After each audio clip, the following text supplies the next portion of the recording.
Welcome back to another edition of the Blue Review, a Monday edition. We are going to be reacting to a whole series against the Padres this weekend, a series loss, unfortunately, yet again.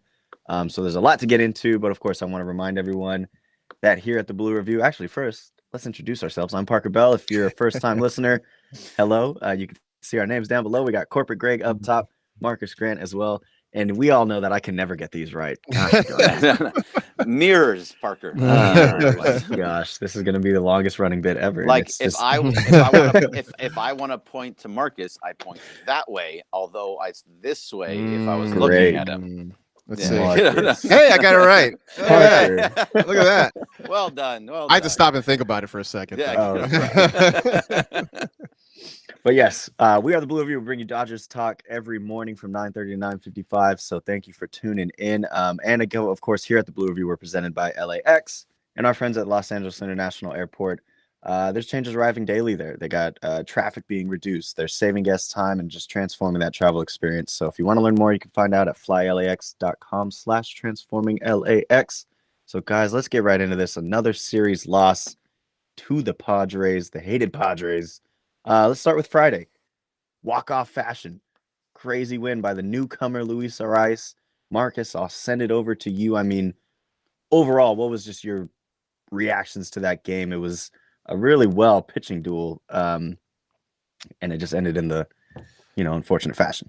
Yeah, I mean, I sort of feel like Friday was kind of a microcosm of the weekend in general, where they struggled to get any real consistent offense, any offense at all. Obviously, they were able to scratch out a run, and that was it. But the pitching did its part to sort of keep them in striking distance to give them a chance to win. They just couldn't consistently get guys on base. They couldn't find a way to drive guys in. It kind of hurts a little bit that it's Luis Campusano, who coming into the weekend wasn't hitting much of anything. That ends up being a kind of the big player on Friday night, but. It just, like I said, I feel like Friday was sort of transferred its way over even to the win on Saturday, and definitely what we saw on Sunday. It all kind of felt like the same game being played out three times. Yeah, pretty much right. And instead of going game by game, it's really just the weekend in general. And it's really just the way that the Dodgers have been playing in general over the last week or so, that they are starting to become what they, like Marcus saying ahead of time, they're a boom or bust team at the moment, and that it's a home run or they don't score runs, and that's a bit of a problem to me. The pitching has been really, really good, so I don't think there's anything there. Just we needs to go back to what it was before, moving guys around, hitting doubles, like moving guys around the bases. This lineup is built with guys that can mash, and when they mash, they hit a ton of home runs, and they're going to win a lot of games that way.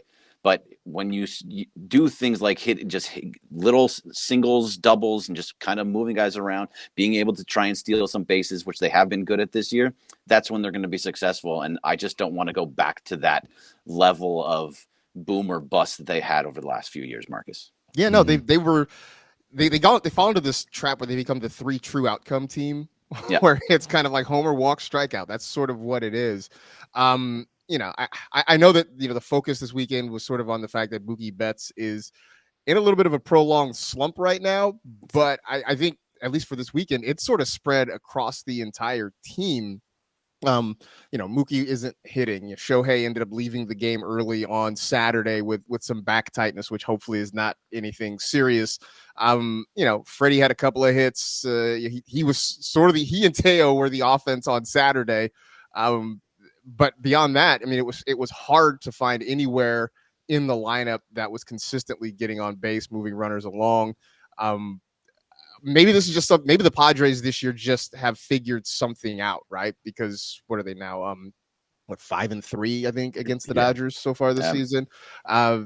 Maybe they just sort of know something, or they just happen to be that thorn in the side this year. I know they'll play plenty more times, but early on, at least, it does feel like they sort of have something figured out against this team. So they're 5-3 again, so that's 8 games. It dropped down over the last few years of how many games, or I think it started last year. I think they only play them 13 or 14 times total. So I think so. We only.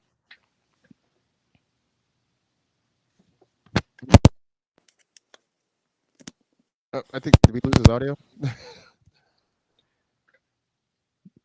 Check. We may have lost. I think we lost Greg's Greg. I think we audio. lost Greg's audio. Greg, go ahead and unplug your headset real quick and plug it He back has, in. he has no idea. He has no I'll idea. let him know. It's a little Anyway, funny. but I guess to the point though, it is sort of an issue where, like I want to sort of take this. Was I gone? Yeah, your audio went away for a little bit. I'm sure it was a great I'm sure point, it was though. brilliant, whatever it was you had to say. It's always brilliant. Well, that sucks. I was gonna talk about Mookie. Sorry, I'm just gonna. Yeah, go ahead. No, go. Please do. Yeah. Like we're talking about Mookie as a guy who is struggling. It's extra base hits. He got one yesterday for the first time in over a week, and he hasn't had a home run in over a month. It feels like. So he still has amazing numbers up and down the board. He's just not getting those extra base hits that we're so used to seeing from it. And it's going to happen eventually. Obviously, he's not going to end the season with only 6 home runs. It's going to go up.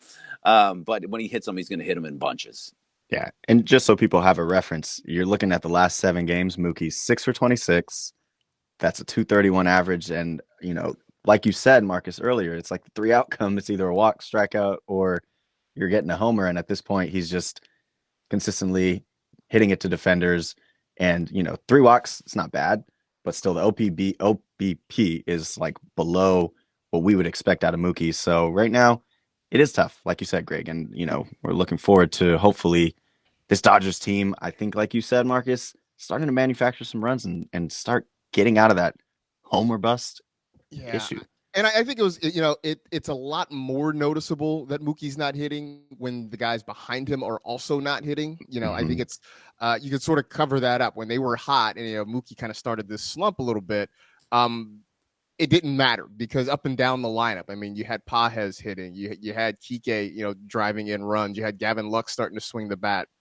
This weekend, when you don't have Mookie hitting, when you don't have anybody else in the lineup hitting, it is a lot more noticeable when the guy at the top of the lineup isn't setting the table for you. So, I don't know that any of us here, I don't know that any Dodger fans are sounding the alarm about this right now. It's definitely notable, but I don't know that anybody's saying, pulling their hair out saying what's wrong with Mookie Betts. It is one of those things that happens across 162 games. You're not yelling trade him, he's a bust. Obviously this is not going to work out. This is going to be terrible. Yeah, no, it's going to be fine. we can step back a little bit. Yeah. So looking at positives of the weekend, obviously they did get the W on Saturday. Like we mentioned, sure, home run or bust, and luckily, Teoscar went deep for 4, grand salami, and then Freddie carried as well with the home run. But Paxton, another solid outing from Paxton. And like we said, the pitching has just been honestly phenomenal as of late. And, outside of Walker, we'll get into that later. But Paxton, Greg, what did you see out of the Big Maple? And just the fact that we're still not seeing walks, I think is super encouraging to me. I think that's the most encouraging thing of all of it is that he is not walking guys. Now this is the first time this season he walked 0 guys. He wasn't letting anybody. He wasn't letting the base paths have guys on make stressful innings for him. He just was able to go out there and pitch, and so that was really nice. Now, look, am I going to expect that James Paxton is going to be doing this throughout the entire season? He's going to have a below 3 ERA this whole season, that he doesn't walk any guys? No, I don't. I think this is a good stretch for him right now, and that's great. You take whatever you can get out of him, because when it gets to the playoffs, when it gets further down the line, you want him to be healthy and pitching well, but as a guy that's going to come in and maybe give you some innings, or have a matchup that really works out, a lefty matchup. Something along those lines. But he looked great, and it's very encouraging to have somebody that can stabilize if somebody does go down. And I think there's another silver lining to it. His last 2 starts, he was very good. No walks this weekend, 2 walks in his last start. And look who they came against. It was against the Braves and the Padres. So he went out against really good teams, against good offenses, and he found a way to stay in the strike zone, to get outs, to limit any damage when he's given up 1 run over his last 12 2/3 innings. That is encouraging. I'm with you. I don't think it's going to last forever, but it's here right now, and he's pitching really, really well, and he's pitched really well against good teams. And I think we should sort of, appreciate sort of what we got going on right now. Absolutely. Yeah, a big positive. And another positive, Max Muncy and his defense. Greg, I know you really wanted to get into this. Looking at last year, 16 errors, I mean, I think metrics wise, he was like 33rd of 36 third basemen in terms of what was it? I think minus 8 outs above average. It's just he was bad. There's no other way to put it on defense last year. And this year's it's complete opposite. It's like a mirror, it's insane what we're seeing out of Muncy. And he had that amazing catch, as Clumsy Chrissy points out in the chat. Greg, I mean, what do you think is really attesting to this defense? They're really working on it with him. They're actually working on it with the entire infield, even in season. A lot of times it's in spring training that you work on just like all those plays, and he's working on it consistently throughout the season as well. And it's working for him. So there's no reason for him to stop, but he looks like a totally different guy at third base.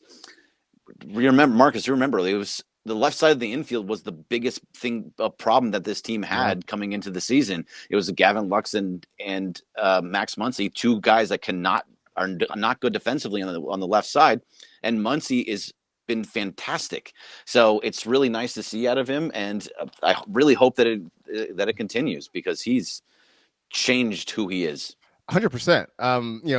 When he made that diving catch and we were texting each other, I sort of joked, Gold Glove incoming, but he really has been very good. And I think, some credit goes to Dino Ebel, I know, who's been working with him individually on some stuff. And obviously it has made a Angels legend, Dino Ebel. I mean, basically the Dodgers are just Angels North, obviously, of course. Ebel, Shohei Ohtani, it's all it is. But legitimately, he has been much, much improved. And I do think some of it has been, they heard all the chatter, right? I mean, Muncy heard it. Lux, heard it. Mookie Betts heard it. They've heard all the talk about this was potentially going to be an Achilles heel for this team. And so I've been impressed by the focus to get better there, because we know they're going to hit. We know they're going to score runs this weekend, notwithstanding. But to get better on this part of the game that's going to be so crucial down the stretch, I think is really impressive. Mm-hmm. So I think we need to spend a bulk of our time on Walker. Greg, I know that you had some words, you had some things you kind of wanted to get off your chest maybe, but just looking at his performance yesterday and what we saw, allowed the 2 jacks, the command wasn't really there, and of course the velo's still a bit shaky. I know he said in the post game, it's going to take me a minute, and Doc is saying we have to keep in mind it's been 2 years since he pitched. How much of this is, yes, it's been 2 years since he pitched, and on the other end, looking at the worst side of things, how much is he just not going to be the same ever again? So, I mean, I don't know exactly what's going to happen with him. Obviously, I really hope that he figures it out and returns to the guy that he once was. I just don't think he's going to. Like, just from seeing him, the velo being a little bit down. He did hit 97, I think, in his first start, but the velo is a little bit down. I think who he is what you're seeing right now. I think he's just a pitcher that can get a few outs, but he's going to have trouble. He's not going to be the guy that's going to get you out. If he loads the bases, he was always like, oh, Walker's got this. He's gonna knock this out. Instead, I don't think that's what it's going to be anymore. I think what you're seeing on the field is kind of who he was, because you have to think back. Last year, he wanted to be back by September 1st. He said, I'm going to be back by September 1st. He probably was pushing too hard and caused some issues within his arm by doing that, his second Tommy John. Then he was going to be back for the playoffs. That didn't happen. Then he's going to be back by spring training. That didn't happen. Then he didn't make it back for the start of the season either. And then he had to go through 6 rehab starts where he didn't look particularly good in the rehab starts. And they brought him up, and he's still looking the same as he has been. I really hope that it is just a 2-year thing. He's going to take some time, and he's going to get back. I just don't think the Dodgers are going to fully trust him again. Period. And that could cause an issue with his contract later on. I was honestly a little surprised that they brought him up when they did, because the talk had been sort of that we want to see more from him in his rehab starts. We want to get more out of him in his minor league starts. And then it just kind of turned to hey, here he comes. So that surprised me a little bit, especially because, and we've said this before, they don't need to rush him back. Right. They're in a good, we still have some questions about the rotation, but it's good enough, especially in this early part of the season, that they're going to win games regardless. So there wasn't really a need to rush him. So in that respect, I was a little bit surprised. I am very curious, though, to see what he can be or what he can get back to being.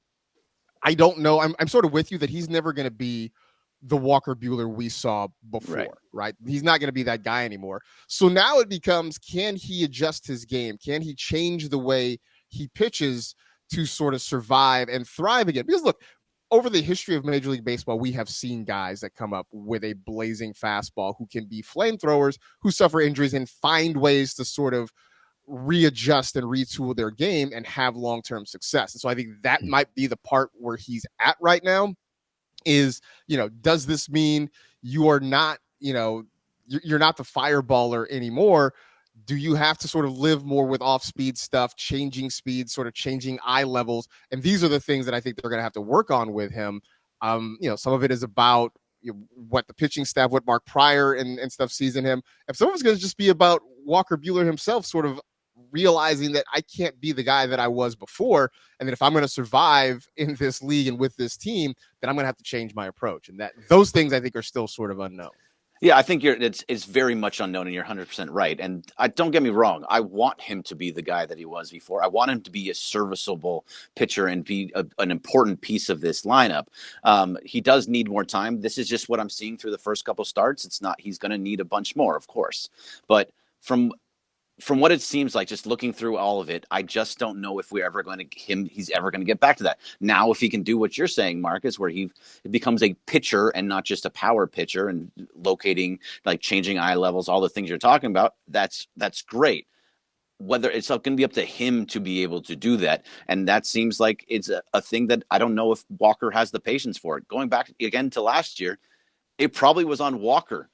So he was the one that came out and said September 1st. Yeah. That's when I'm. So he probably ramped up his rehab more than he should have as early as he should have.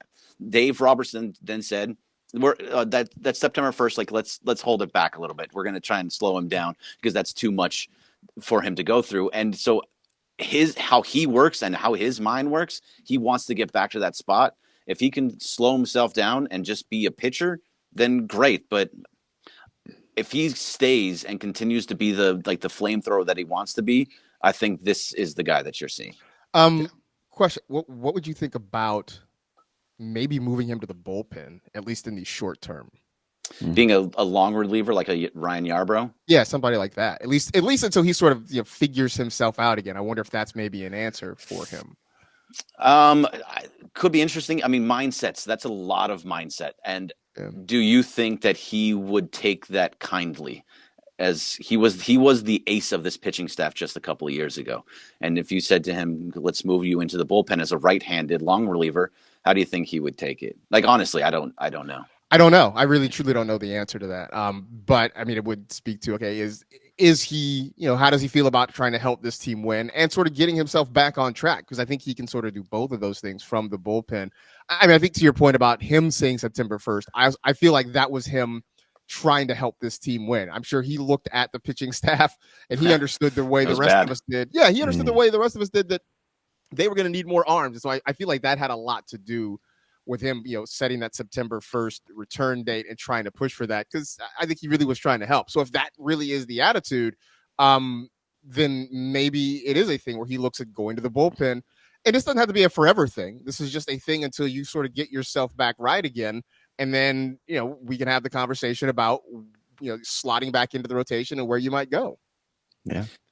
I mean, it's that Commodore mentality. It's those Vanderbilt boys, I think, to your point. When he said September 1st, he's just like, those guys out in Vanderbilt, they're all gas, no brakes, So yeah.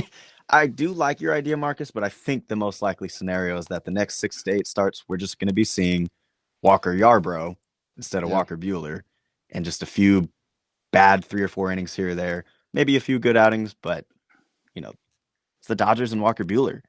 It's almost like a Kershaw type thing. So I don't think it's on the level of Kershaw type thing. Not that level, I understand. I understand what you're saying, but my issue with it too is it's like, if you want to be that long reliever out of the pen, Marcus, I think there's the other part of it is you have to be good in that first inning. You need to be somebody that can get guys out immediately and you come out like Dustin May, he's going to go one time through the lineup and he's going to be solid. It's just that second time when everything starts to fall off the hinges. Walker is giving it up in the first inning. He's giving it up with not getting a lot of outs. Yes, very, very early, very small sample size, been 2 years, all those things I completely understand, but he's giving it up early. That's not a long reliever to me. A long reliever needs to be somebody that, like Yarbrough, can go 3 innings of 0-run ball or 1-run ball. And I don't know if Walker would be that guy, especially right now. Yeah, that's fair. That's fair. So a couple things to get into before we head out, guys.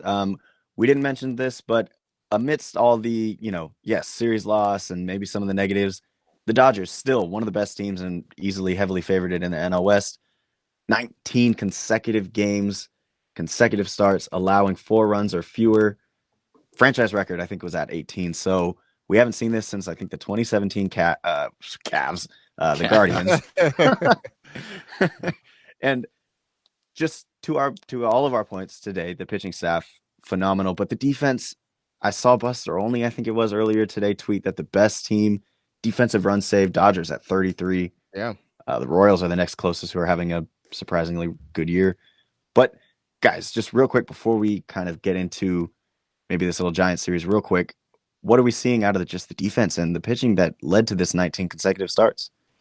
It's great. I mean, it's been amazing. I know before the show we were asking, Greg, you were asking how impressive is this streak of 4 runs or less? And I'm going to say it's a franchise record, and considering the long, illustrious history of the Dodgers franchise, for this to be a record, I'm going to take this as very impressive. I'll say that.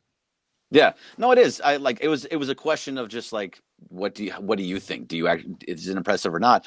I do too, because it's showing you what they're doing on the defensive end. Like we were talking about with the infield, they're flashing the leather. They are making tremendous plays all around the infield, and guys are making great plays in the outfield. Andy Pye has had a great play on caught a Manny Machado ball in deep right field in foul territory that I thought he was not going to get to, and he got it right before the wall. You're starting to have guys in the outfield that just are really, really good on a younger side that have range. So the infield and the outfield are playing very, very well, and you have good catchers. So the defense has been much, much better than I ever thought it would be.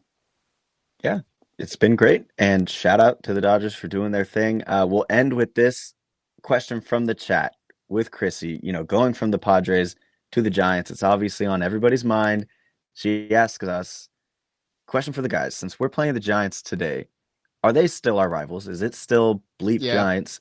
Always. Or are the Padres sneaking up? Always. There we go. That's always. It'll always be the Giants. Yeah. I mean, because again, this has history. This goes back to New York, right? This goes back generations. So, the Padres, I mean, it'll always be fun to beat them and tweak them and what have you, but no, it'll always be the Giants. No, 100% always the Giants. It will never not be the Giants. They're the Lakers, Celtics. That's the way that it just works. Yeah. I've said it on Buehler before. I think I said it last year, but why the Mets are blue and orange? Because their the colors, Giants and Dodgers. They took the 2 colors of the teams that left and put them together and gave them to the Mets. Like, that's how deep that rivalry goes. You can't just get a rivalry out of the last couple of 3 years, 4 years, whatever it happens to be with those two.